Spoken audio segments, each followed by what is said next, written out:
Our next contestant, firmware security for critical infrastructure. Please welcome co-founder and CEO of Metalware, Ryan Chow.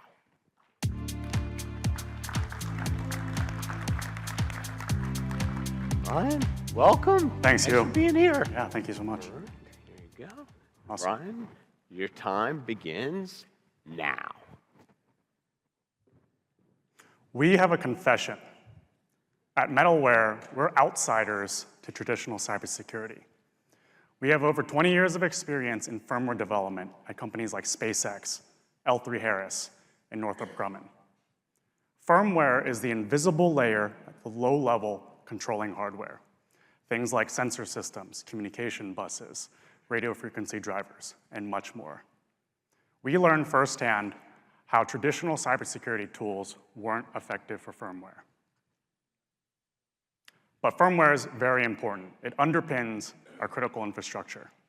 From warfighters defending our national security, to satellites powering global communications, cell towers connecting our society, factories growing our economy, and medical devices ensuring public health and safety.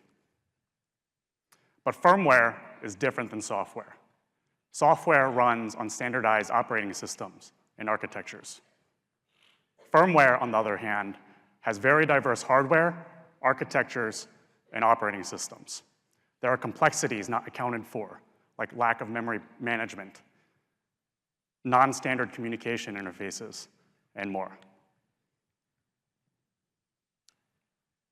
In 2010, the world changed with the discovery of Stuxnet, one of the first known cyber attacks involving firmware.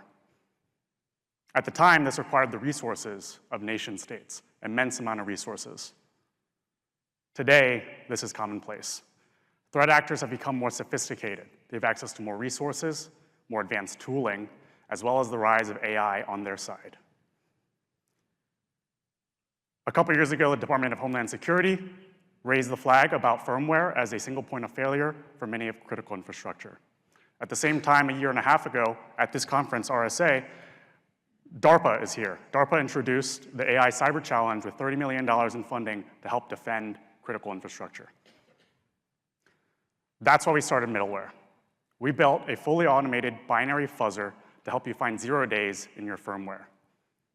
We automate the complexity of firmware emulation, fuzzing. We don't require hardware, configuration, or instrumentation. It just works.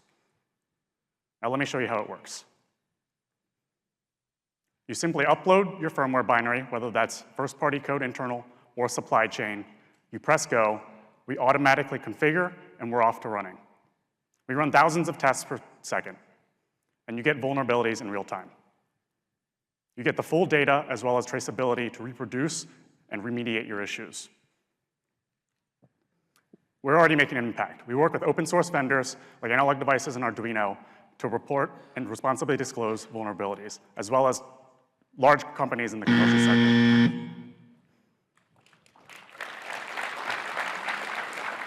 You The buzzer got me. You got the message in. Thank you. You got the message in.